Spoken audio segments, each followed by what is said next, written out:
Kaya nga, it's just unfortunate. Kaya dasal, dasal, dasal. At saka gawa, gawa, gawa. Yan ang pinaka-importante. Hindi lang dasal, gawa. Ano ba yung gawa? Gagawa tayo ng hakbang para malalaman ng administration natin na enough is enough. Tapos na, tapos na. Eh kung di nyo kaya, andyan naman si Sara. Pag nag-asena si Sara, we will all have to help her. Help, and she needs all our help. Dito tayo sa Talakayan, meron tayong live studio guest, ang kasalukuyang Vice President for Visayas ng PDP Laban at dati rin pong alkalde ng lungsod ng Cebu. Walang iba kundi si Attorney Mayor Mike Rama. Mayor, maayong gabi. Welcome muli dito sa SMNI. Kang salamat sa SMNI. Musta ta ni Pastor Apollo Kibuloy. Ako yung nako karon si MJ and Admar. Ayan, diretso na tayo. Bilang isang abogado rin na attorney, ano po ang masasabi ninyo dito po sa power struggle ngayon sa Senado? Last week, merong reorganization po. Ito po ba sa tingin nyo ay naayon sa panuntunan ng ating konstitusyon? It's really dismal at saka nauseating, much less abominable. You have to remember that our country is bleeding. Much is to be attended to. Now, the focus is what is happening in the Senate. Masagwa. Saka nakakasuka. So I wish we just have to pray harder, harder, harder, and work harder, harder, harder. Matapos na sana to so that we will all be liberated. Especially by June 12. I wish, panawagan ko lang ito, MJ at saka Admar, na let's bring our heart of being freedom lovers. Maghang tayo ng mga isa-isa. Philippine flag. Kung hindi kailangan ng cloth, kahit papel or whatsoever. Everywhere, nooks and cranny. Just to bring our message that we want peace, we want independence. Especially, we want independence. Itong nangyayari sa Senado. Tsaka we need to have sobriety to reign. Hindi yung nag-aaway-away, hindi mo na maintindihan. I do not, you know pretty well that I am with the Duterte. And I will always be standing, especially with Speaker Alan Cayetano and the group of Alan Cayetano.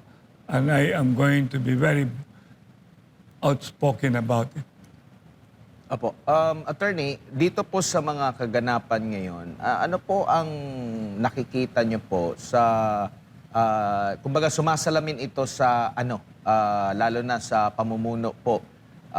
Ito ba ay makikita ba natin dito na merong kapalpakan, kakulangan sa governance o pwede bang i-invoke na hindi, separate kasi ang executive sa legislative, sa judiciary, kaya pabayaan natin sila. Ano pong masasabi niyo rito? Sa totoo, being a lawyer, talagang there is such a thing as separation of power. Kagaya lang yan the church and the government. But in reality, ang separation dyan, napaka-thin lang yan eh.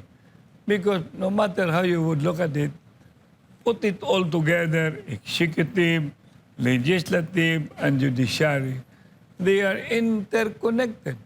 And they may be interdependent from each other, but for all intent and purposes, we cannot become a nation without all these institutions collaborating, coordinating, cooperating, and standing for what is good for the welfare of our own people. Kaya, sinasabi ko palagi, wag na natin separation dito, separation dan. Mabuti pa ang gawin natin, bigyan natin lahat ng tao ng separation pay. Mas matutuwa pa yan sila ngayon Of dahil course, yung mga back wages, kagaya ko, gusto ko na matapos yung mga kaso ko. Wala naman akong kasalanan. Para mag-claim ko na yung mga back wages ko, MJ. Saka kung mag-claim ko na yun, pabalik ako dito, lilibre ko kayo ng dinner or what not. Kaya, please, ayaw ko naman na sasabog yung mga ulo ulo ng judiciary, ulo ng Senate or Congress, at saka ulo ng Malacanang. Ang mangyayari dyan, wala ng ulo, lahat, ano mangyayari? Wala na tayong gobyerno. Opo. Wala na rin tinitingnan natin future for our children. Wala na.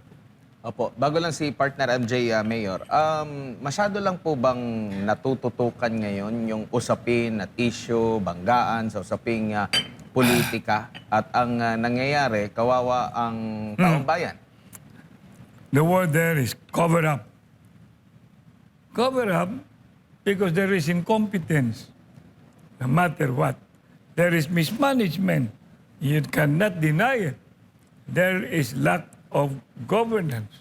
And the intention is wanting to finish the whole term. But it's not even the only intention is to extend if it can be. Because ganun yung mangyayari. Pag you're already in a certain position of power, influence, gumagana na yung mga perk, mga amenities na you're enjoying, ayaw mo na magbitiw. What is that? Greed for power. At the end of the day, your influence for the general welfare, magko-convert na yan, MJ at saka Admar, to the interest of your pocket and your self-interest. Kaya masagwa. Mayor, may gabi. Yes, may gabi. Apo, Mayor, ito pong issue ngayon sa Senado, isa lang po ang bottom line nito. Hahanapin po ang pananagutan, paghahanap po ng accountability sa issue po sa flood control. Di ba po, Mayor, ang Cebu, some parts of the province, biktima po ng baha dahil po sa palpak na flood control projects. Baha, sa totoo, in the book of my grandfather, and my grandfather became a mayor in 1938. Baha, nandyan na yan. Nandyan na yan, baha. Kaya nga siya ginigising kasi mayroong baha. At saka nagpe-prepare pa siya ng baruto in his book. But we know too well, ang Cebu City is a city surrounded and then there is a coastal. Saka yung Cebu City, yung pag high tide, pumapasok yung tubig, Admar, MJ, doon sa Cebu. Inland. Ngayon, kung di mo lalagyan ng mga high-tech, kagaya ng Singapore, and etc., so ang mangyayari, hindi mo masosolve. Plus, makita mo yung ginawa ng DPWS. Binisita namin yan ni si Mato.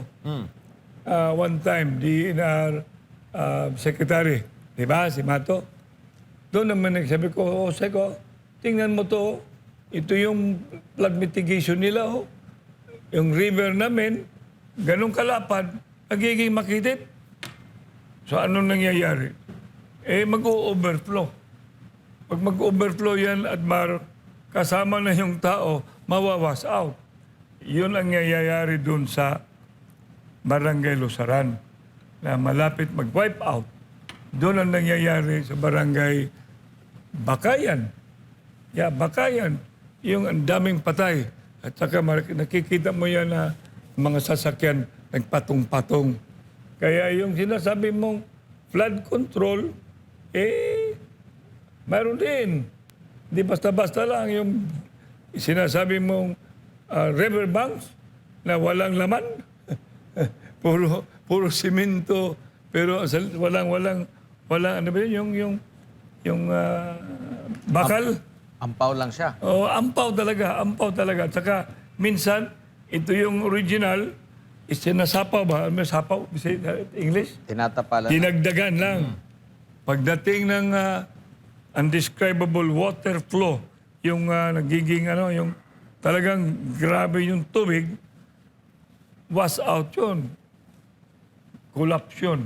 Kaya yung mga flood, ewan ko, I wish, hindi kasama sa Bisgaya na ilan pa yung hindi pa sinasabing matters about 150? Ano ba, 150 contractors? Mga ano daw, 150 public officials? public officials. Wow! I pray na hindi sana aabot doon sa Cebu City. At saka hindi aabot sa province of Cebu. So, yung mga ganon, MJ, we are not spared. Cebu City, because we are a coastal city. Gaano kahalaga, Mayor, para po sa inyo, lalo pa sa mga taga Cebu, Cebu Province, Cebu City, na magkaroon po ng hostisya para po dito sa pagkamal ng pera ng bayan sa flood control anomaly? Nasa bilyones daw yan, Mayor eh. Ano po? No? Bilyones yung involved sa kickbacks. Alam mo naman Nag-deliver ng maleta, Mayor. billions. At saka utang natin, trillions. Ang dami. It's a litany na nagiging irreversible.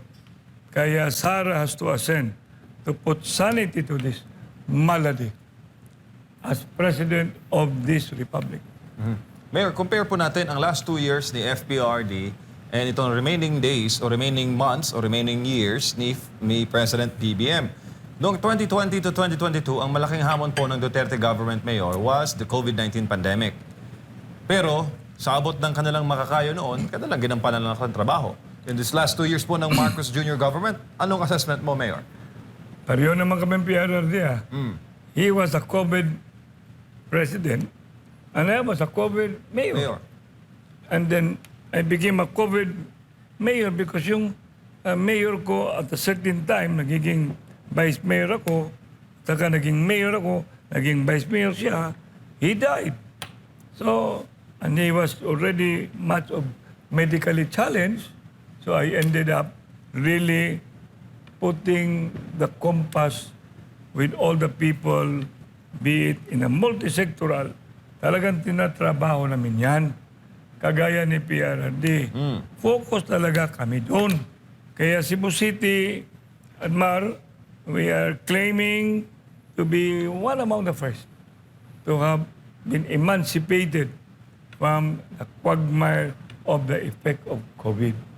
Kaya iyon ang ginagawa ni PRRD, ginagawa ko rin yun as mayor of the city of Cebu.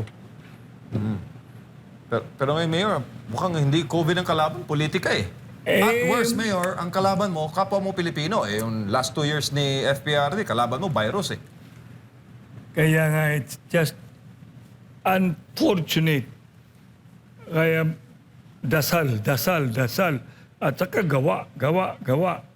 Yan ang pinaka-importante. Hindi lang dasal, gawa. Ano ba yung gawa? Gagawa tayo ng hakbang para malalaman ng administration natin na enough is enough. Tapos na. Kung di nyo kaya, andyan naman si Sara. Pag nag-ascend na si Sara, we will all have to help her. Help, and she needs all our help. Kaya yung hakbang natin, talagang i-prepare natin sarili natin. Pag si Sara na maging presidente, kailangan tulungan natin. Hindi yung we will become with crab mentality, ipapabad na naman natin si Sara. Mali yun. Pero pumapasok nga po, Mayor, ang issue po ng perpetuation of powers. Kasi nga, sinabi po sa isang privilege speech ni Senator Amy Marcos na mukhang plano po nila mag-CONAS, Constitutional Assembly, no election scenario sa 2028, sila na naman po after po yung scheduled elections sa susunod na 2 taon. Anong masasabi mo doon, Mayor, bilang abogado? Hindi papayag, especially nagdasal yan. I wish continuously nagdasal si Pastor Kibuloy. Sigurado kung, Pastor, nandiyan ka, namusta ko sa iyo, pagdadasal mo, please. We had that problem before, 20 years. We have that problem before. people are just thinking for themselves and they're not thinking about the welfare of the Filipino people and especially the future of our children. Wow! Term extension, we call it no election, but focus on how they can expand through Constituent Assembly. I really dislike Constituent Assembly. Pag gusto natin talagang Constitutional Convention. Kasi sa Constitutional Convention, ikaw ay sa nabinisaya, piliun man ka, you will be elected. Ang huwag kayong pipili ng constitutional delegate na hindi nga alam ano yung konstitusyon. Kaya nga, you must be very careful na pag sino yung sasama sa Constitutional Convention, talagang mayroon siyang sektor that he or a group fighting for certain interest or can be too influential to come up with a new constitution that responds to the multi-sectoral need. Kasi itong 1987 Constitution natin, after my brother na papa ko, Napoleon Rama, he used to be in 1973, majority floor leader. Pagdating ng 1987, he became the Vice President for the Visayas. Para sa akin ba, Vice President for the Visayas. Itong 1987, I was told that the 1987 is a compromise constitution. Alam mo ba? Compromise. Tingnan mo, sino nakapasok dyan sa 1987 Constitution? Hanggang ngayon, nag-expand na. Nag-expand na, ang dami na. Ano ba ibig sabihin? Dami na. Kaya may party list. Hanggang ang party list, hindi mo na maintindihan. Nagiging party list. Ano ba yan? Lista ng party? Or party ng lista? What? So kaya, I wish. No? MJ and Admar, pagdadasal natin ating bayan, please, enough na yung mga utak ng constitutional or assembly or extension. Wow, masagwa. Opo, at saka lalo na Mayor ngayon, kung babasahin po ang comment section sa ating mga kabayan, hustisya po kanilang hinahanap. Hustisya talaga sa flood control eh. Of course. Talagang number one. Lalo na Mayor, tag-ulan na ngayon. Dapat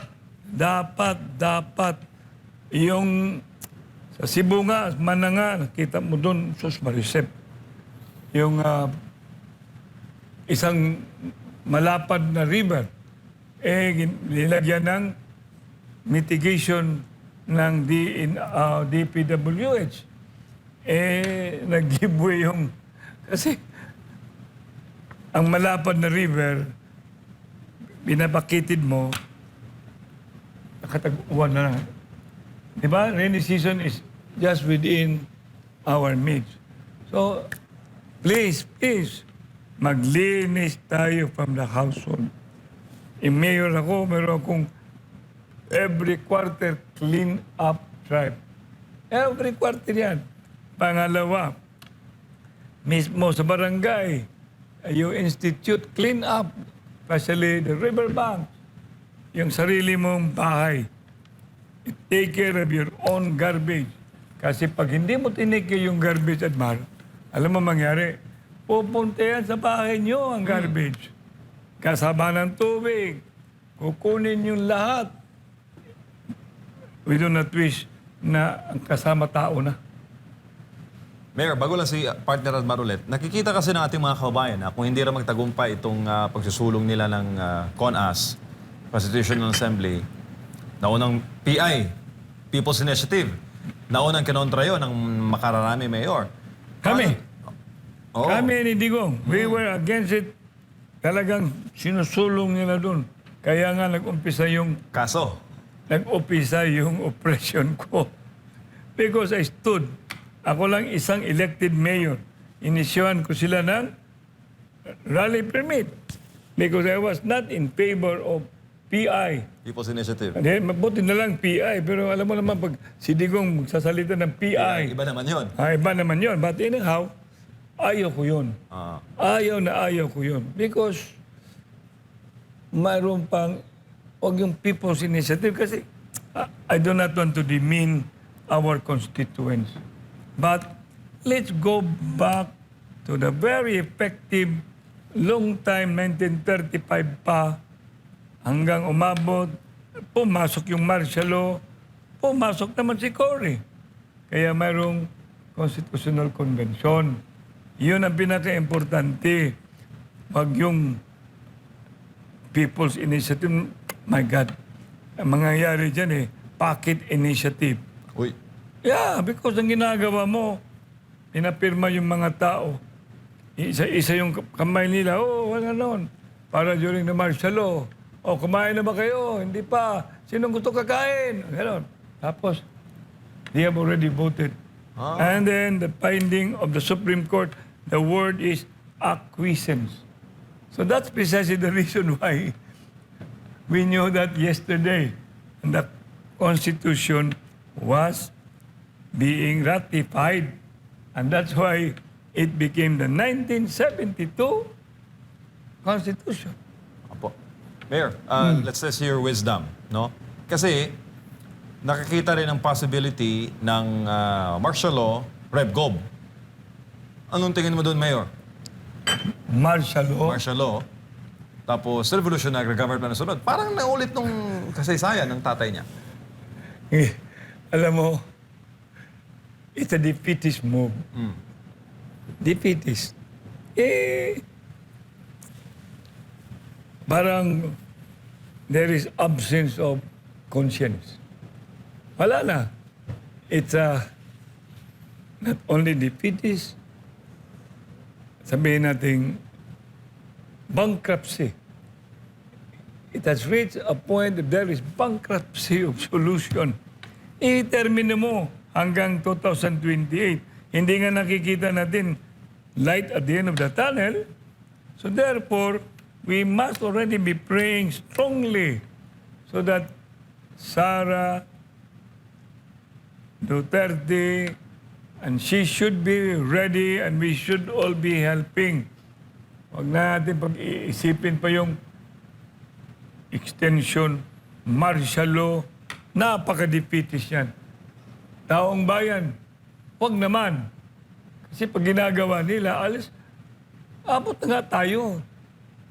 Layo kasi ako, nandun ako sa Cebu pag mayroon na akong, wala naman ako helicopter, wala akong replano. But to bring you to yesterday, I was reviewing in Ateneo when Ninoy was killed. I never miss, Admar, of all those protests, MJ, in Ayala. I never missed all those burial and wake of Cory, Noynoy, and Ninoy. In other words, I've always had my heart because I love God, I love my country, and I love my family. Mayor, Yes, sir. Dito naman po tayo sa usapin po ng satisfaction rating ng kasalukuyang Pangulo po natin. Sa kasaysayan po nating bansa, Mayor, talagang pag-upo pa lang ng presidente, mataas talaga yung satisfaction rating, of course. mataas yung grado. Normal At yun. pag alis niya, mababa. Parang na-break lang yata yung record during sa panahon ni former President Rodrigo Duterte, Yes, na mas that's right. mataas pa kumpara doon sa kanyang pag-upo, no? Pero ngayon po, meron pang at least 2 taon bago ang next na election. Masyado bang napaaga na bagsak agad yung net satisfaction, negative 15 ang net satisfaction rating po ngayon ng Marcos Jr.? Alam mo, meron akong listahan doon sa Cebu, MJ. Ito, kawawa na naman, no? Yung earthquake sa Davao. Ilang earthquake na ba na pumapasok sa country natin? Okay. Now, aabot ng bagyo. Tapos, ang dami yung listahan Yung hair follicle, listahan ng debt servicing natin, listahan ng inflation, unemployment, underemployment, listahan ng korupsyon, wow, paano yung maaakyat yung satisfaction rating when all of this litany is creating dissatisfaction? So do not be surprised that it will continue to be. Continue yan, hindi na yan mapipigilan. That's why I've always been maintaining that the ascension of Sara as president is unpredictable, predictable, and inevitable. Pero sa kabila po nito, Mayor, meron pa rin silang paliwanag, palusot, rason, bakit ganito yung naging grado ng kasalukuyan pong administrasyon. Kasi sa kasalukuyan naman daw, meron naman daw pong mga hakbang na ginagawa po ang administration. Sinabi pa nga na baka yung natanong daw hindi naabot ng tulong ng gobyerno. Kaya negative yung gradong ibinigay. Tingin niyo po ba itong hindi nagsisinungaling itong mga datos na ito at ito mismo yung nangyayari sa ground? Alam mo, anywhere I go, sasakay ako ng taxi dito. Pupunta ako anywhere in Cebu, and then some municipalities by chance, whatsoever, is simple lang ang tanong ko eh. Marcos Duterte, hahanap ka ba? Alam mo, sila pa magsusupply sa'yo. Bago lang mayroon ko ng kausap, no, taga, let's say, I'll just want to protect them. Couple, sabi pa sa akin, no, Mayor, ang dami namin. Puro Duterte kami. Hindi yan ordinaryo, ha? Public official. Puro Duterte sila, Sara. So, I don't want to be exaggerating, but that is the truth. That is the temperature of the ground. Hirap hanapin, paano ba makasabi kang BBM? Paano mo masabing Marcos? Kung nakikita mo yung mga problemang hindi na solve, pag makikita mo yung nangyayari dyan sa Senado, pumapasok pa yung Malacanang, re-recognize yung, ano bang ascendancy ng Malacanang to recognize who should be the speaker? If there is an impasse about the speakership, if it is justiciable, then the court will resolve. If it is a political question, then the separation of power will set in. So it will now be resolved among them. But no other institution, especially Malacanang, to come in. Otherwise, ano mangyayari ang governance natin kung isang institution is being influenced by other institution? And we always have understood the meaning of separation of power. Congress has the plenary power to legislate. That is absolute power to make laws. Executive, once all these laws are already been approved, their power is to execute. And the judiciary is the body of the last resort. Bago ko lang binasa doon, no, sa kasong Abilino versus Cuenco, nandun mayroon yung statement doon, no? Yung Malacanang pala, inferior kaysa Congress. Gawa mo, ha? Tingnan mo. Sino bang gumagawa ng batas? Congress. Sino nag-i-execute? Ang executive. Ibig sabihin, sino bang nag-i-implement? Ibig sabihin, ayaw naman natin sabihin na follower or ano ba yung helper lang sila or pero ang power ng Congress talagang hindi mo basta-basta kasi profound yun. Very profound ang power ng Congress. Kaya nakita ko doon, no? First time ako nakikita, yung Malacanang or the executive has become much inferior than Congress. Opo, Mayor, nag-umpisa po na bumagsak yung kanyang net satisfaction rating ng kasalukuyang administrasyon. 2025 pa. January, nag-plus 9 na siya, single digit yon, no? Mula sa plus 19. At after nun, puro negative na yung net satisfaction rating. Nakikita niyo po ba na merong pagbabago sa galaw ng pamumuno? Or ano ba ang nakikita niyo po ba na dapat baguhin, lalo na sa polisiya po, kakayanin pa ba sa remaining?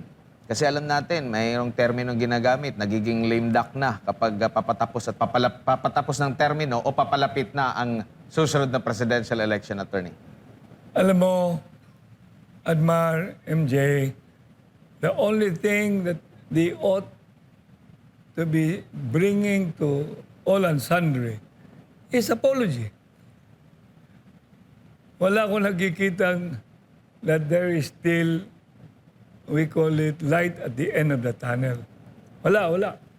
It has become so much being insurmountable na yung solusyon sa nangyayari sa ating bansa talagang change. We've got to have a change of leadership. Pero hindi rin guarantee yan pag hindi natin tulungan yung leadership. Saka at least yung sinasabi mo, will there be anong mangyayari? Mayroon ba tayo maraming pera ba tayo? Maraming pera ba tayo? Sa maleta. Saan yung maleta? Pwede ba natin isa-isahin yung how many people do we have now? 115 million? Opo. Alam mo, MJ, pag sinasabi mong, will there be positive diyan? Wala. Talagang wala. Hindi mo pa mapipigilan yung calamity. Paano mo mapipigilan yun? Mapipigilan mo yung earthquake. Aabot na ng 8, sus marisip. Kaya, palagi ko sinasabi yan, we must shift. Ang shifting natin ngayon is, we must strongly pray. Kaya, Pastor Apollo Kibuloy, help us pray. Lahat na believers, we must enhance our faith. And we cannot just be enhancing our faith. We must couple it with action. Ay ano yung action? Action from the household, then to the sitio, to the barangay, at tulong-tulungan tayo. Lahat. Hindi pa yan guarantee. Hindi pa, I'm telling you, it's not because too much destruction has befell our nation. Opo, huli na lang po, attorney. Tingin niyo po ba may bigat pa kung meron siyang i-endorso sa 2028? Sino? Ang kasalukuyan po nating presidente. Aabot pa sila ng 2028. Yun ang question.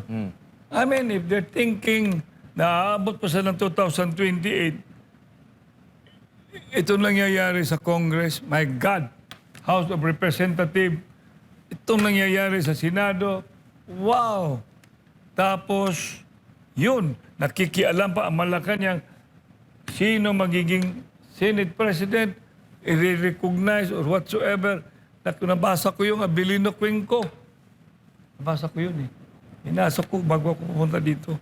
Kaya, ewan ko, magdasal tayo na wala ng earthquake, wala ng typhoon, wala ng malady na darating. Opo. Kasi kung hindi natin mai-stop yan, what is to be expected in the future? We do not have the money. Do we have the money? Nasa mga korap po. Mabigay na balik sa kaban ba yun? Opo. Yung treasury. Tapos i-divide natin sa mga tao. Opo. Ang tas-tas na rin ng utang natin. Hindi na lang utang natin, yung dollar, naging senior citizen na. Correct. Opo. Kaya wag na tayong magbiruan, wag na tayong magtawanan. Wala akong makikita. I do not see light at the end of the tunnel. Wala. Wala. Siguro I'm sorry. Bilang panghuli na lang po, Mayor, mensahe nyo na lang po sa ating mga kababayang nanonood at nakikinig sa kasalukuyan. Lalo na malapit ang Independence Day, Mayor. Kaya nga, balikan ko. Ako'y nananawagan. Please, di man kayo magko-convene anywhere else. Let's show our flag in our own household. Display the flag because that flag will always bring you patriotism, heroism, and nationalism. Yun ang kailangan natin. Kailangan natin ng self-sacrifice, no gain without pain, no reward. There's no prize if you don't also work for the prize. So, ladies and gentlemen, maraming salamat, Iminay. Maraming salamat, Admar, MJ, balikan ko. June 12, one day before the birthday of my son, MJ. Pareho ang pangalan mo eh. Sangay. Saka pangalawa, I'd like to pray and ask for prayer of all those now in Davao, in area, in General Santos or where else, being hit by the 7.8 Richter scale, that they will continue to believe because once a magnitude of this kind hitting, then they start wondering, where is God? And I wish that should not be their question. But rather, we have to pray for them. Hindi masira yung faith nila.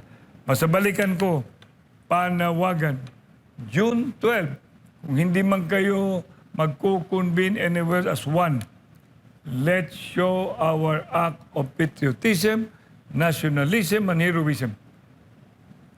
Bring flag in individual houses, patch ha, o Philippine flag, huwag mong baliktarin.